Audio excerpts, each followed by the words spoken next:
Assalamualaikum warahmatullahi wabarakatuh. Perkenalkan, nama saya Rizky Supianti. Saya merupakan mahasiswi dari Institut Manajemen Wisata Indonesia dengan program studi akuntansi.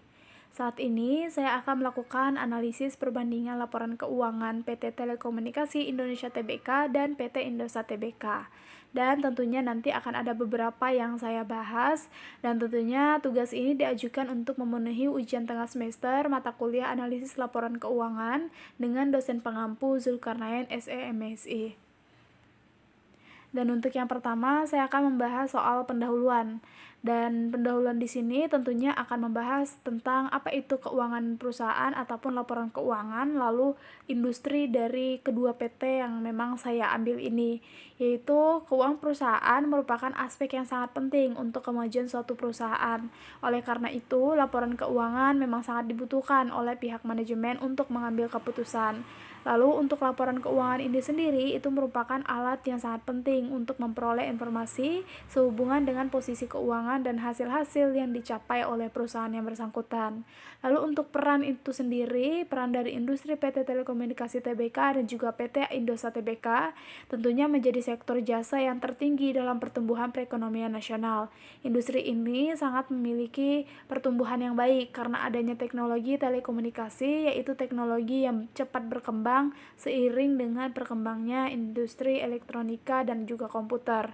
Tidak dipungkiri bahwa kedua industri ini telah memberikan perubahan yang sangat mendasar dalam pengelolaan aktivitas bisnis. Lalu untuk yang pertama yaitu PT Telekomunikasi Indonesia.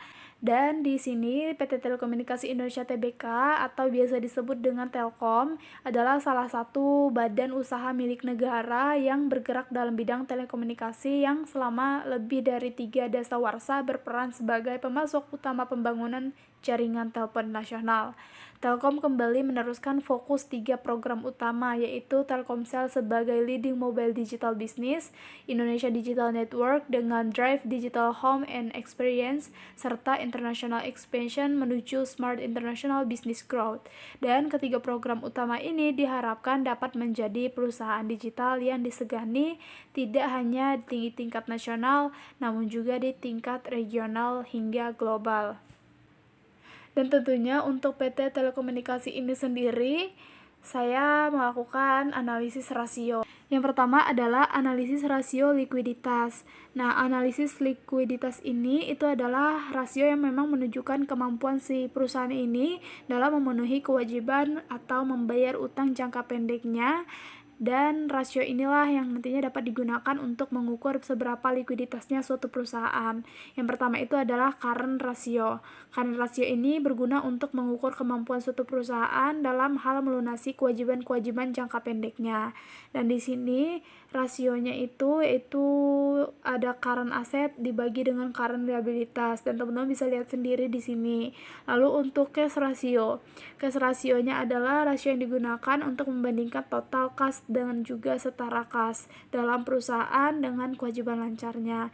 Dan di sini perhitungannya untuk kas rasio ini sendiri yaitu kas or equivalent dibagi dengan current liabilitas lalu dikalikan dengan 100%, maka hasilnya adalah 0,48. Lalu untuk rasio solvabilitas ini sendiri. Rasio solvabilitas ini adalah rasio yang menunjukkan besarnya aktivitas sebuah perusahaan yang didanai dengan hutang. Lalu di sini ada dua rasio solvabilitas. Yang pertama, debt to asset ratio yang digunakan untuk mengukur jumlah aset yang dibiayai oleh hutang. Dan di sini untuk perhitungannya itu sendiri ada total debt dan juga total aset yang dikalikan dengan 100%. Lalu untuk debt to equity ratio. Debt to equity ratio ini sendiri digunakan untuk membandingkan jumlah hutang terhadap ekuitas. Dan untuk perhitungannya ini sendiri adalah total debt dibagikan dengan equity dikalikan dengan 100%, maka hasilnya adalah 0,85.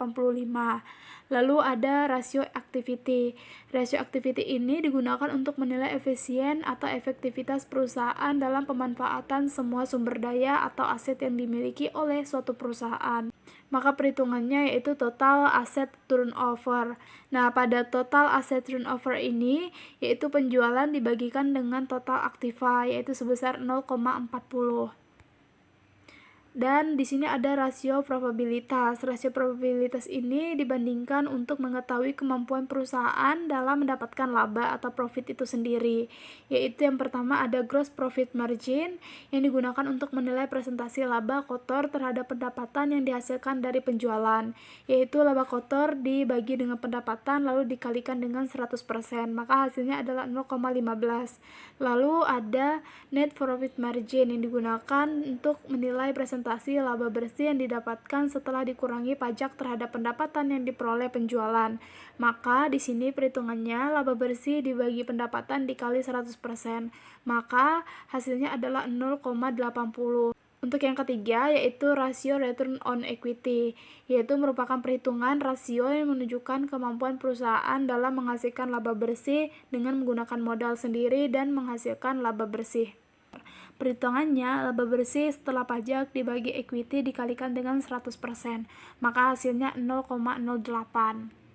Dan selanjutnya adalah PT Indosat Tbk, yaitu merupakan salah satu perusahaan jasa telekomunikasi dan jaringan telekomunikasi Indonesia, dan perusahaan ini berdiri pada tahun 1976 yang memang kini telah berkembang menjadi operator ICT atau Information Communication dan Teknologi dengan menyediakan layanan Indosat Business yang sesuai dengan kebutuhan pelanggan korporasi di segmen large business, medium business, dan juga small business. Perusahaan ini menyediakan saluran telekomunikasi untuk pengguna telepon genggam dengan pilihan prabayar dan pasca prabayar dengan tersedia merek Jual, Mentari, Matrix, dan juga M3. Dan sama halnya dengan PT Telekomunikasi, PT Indosat ini pun sendiri perhitungannya yaitu perhitungan rasio. Dan untuk rasio likuiditas ini ada current ratio dan juga cash ratio. Current ratio ini yaitu perhitungannya current asset dibagi dengan current liabilitas, maka hasilnya adalah 0,34. Sedangkan cash ratio ini sendiri yaitu ada cash or equivalent dibagi dengan current liabilitas yang dikalikan dengan 100%, maka hasilnya adalah 0,13. Lalu untuk rasio solvabilitas ini sendiri ada dua perhitungan juga, yaitu ada debt to asset ratio dan juga debt to equity ratio. Dan untuk debt to asset ratio perhitungannya menghasilkan 0,72, sedangkan debt to equity ratio perhitungannya menghasilkan 2,58. Lalu untuk rasio activity ini sendiri, maka hasil dari perhitungannya yaitu 0,33 dari total aset turnover. Dan selanjutnya adalah rasio probabilitas. Dari rasio probabilitas ini ada 3 perhitungan juga. Yang pertama gross profit margin yang menghasilkan 0,10, lalu ada net profit margin yang menghasilkan 0,11, lalu yang terakhir adalah rasio return on equity yang menghasilkan 0,03. Jadi untuk kesimpulannya, dari PT Telekomunikasi Indonesia Tbk dan PT Indosat Tbk tahun 2022 mengalami peningkatan terhadap pendapatan yang dapat dikatakan PT Telekomunikasi Indonesia Tbk dan juga PT Indosat Tbk tetap berada pada kondisi atau keadaan yang baik. Baik, cukup di sini. Terima kasih dan saya akhiri. Wassalamualaikum warahmatullahi wabarakatuh.